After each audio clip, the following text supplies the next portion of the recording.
Eu sou Mário Persona e essas são as respostas que eu dei aos que me perguntaram sobre a Bíblia. Você leu 1 João, capítulo 4, versículo 3 e entendeu que o anticristo já teria vindo há 2000 anos.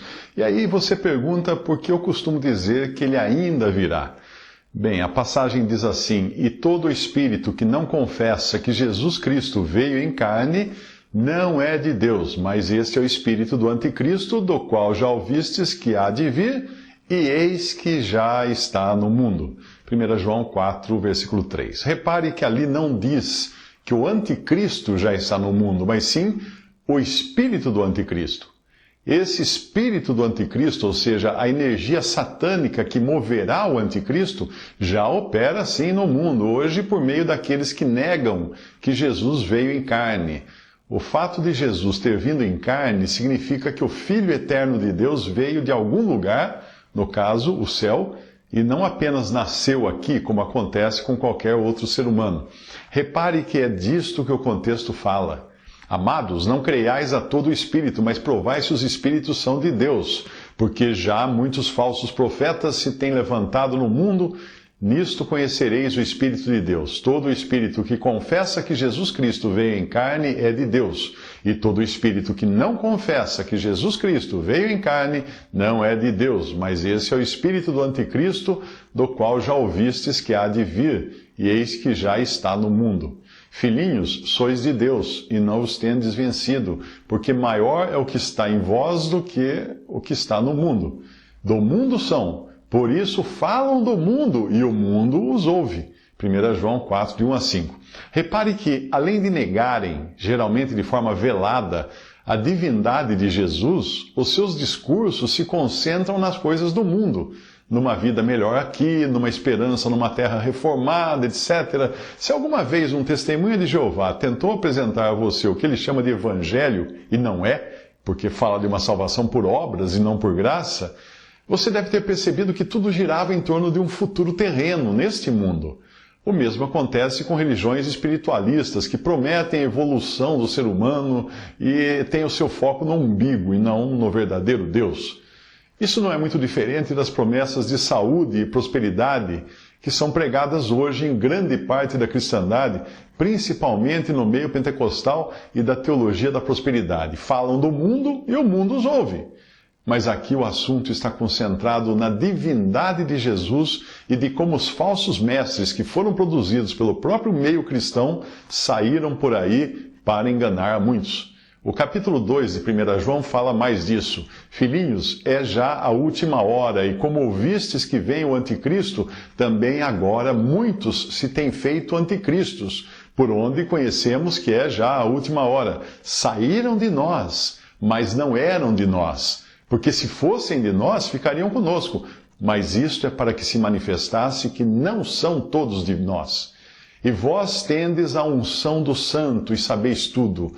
Não vos escrevi porque não soubesses a verdade, mas porque a sabeis, e porque nenhuma mentira vem da verdade. Quem é o mentiroso, senão aquele que nega que Jesus é o Cristo? É o anticristo, esse mesmo que nega o Pai e o Filho. Qualquer que nega o Filho também não tem o Pai. Mas aquele que confessa o Filho tem também o Pai. Portanto, o que desde o princípio ouvistes permanece em vós. Se em vós permanecer o que desde o princípio ouvistes, também permanecereis no Filho e no Pai. E esta é a promessa que ele nos fez, a vida eterna. Estas coisas vos escrevi acerca dos que vos enganam. 1 João 2, 18 a 26.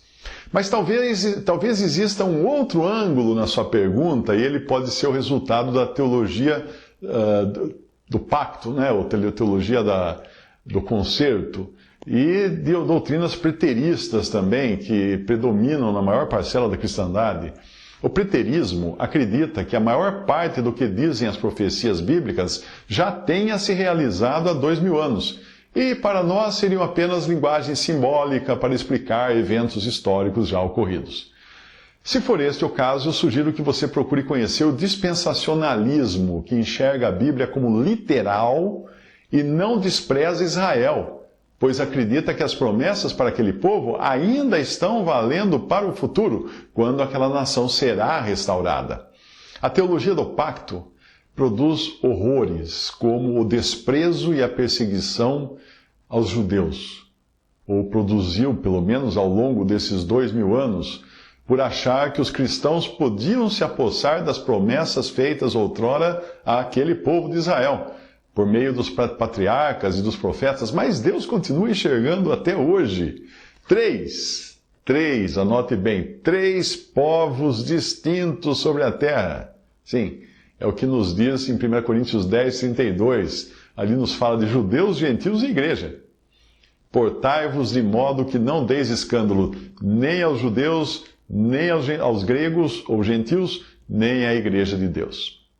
Isso demonstra que ainda haverá uma restauração de Israel no futuro, após o arrebatamento da igreja. Aquele povo que Deus escolheu lá atrás, ao qual fez muitas promessas que ainda não se cumpriram, será o povo que irá desfrutar dessas promessas. Ou melhor, um remanescente desse povo que se converterá, e esse remanescente são os pequeninos irmãos do Senhor, mencionados ali em Mateus 25. Esse remanescente entrará no reino milenial de Cristo e durante 1000 anos habitará num planeta totalmente restaurado, juntamente com gentios convertidos, que são as ovelhas mencionadas em Mateus 25. Esses serão os que não terão dado as boas-vindas ao anticristo no período de pouco mais de 7 anos entre o arrebatamento da igreja e a vinda de Cristo para reinar. Então Cristo reinará a partir do céu, tendo ao seu lado a igreja, que são os salvos da presente era. Visite respondi.com.br. Adquira os livros ou baixe e-books. Visite 3minutos.net. Baixe o aplicativo.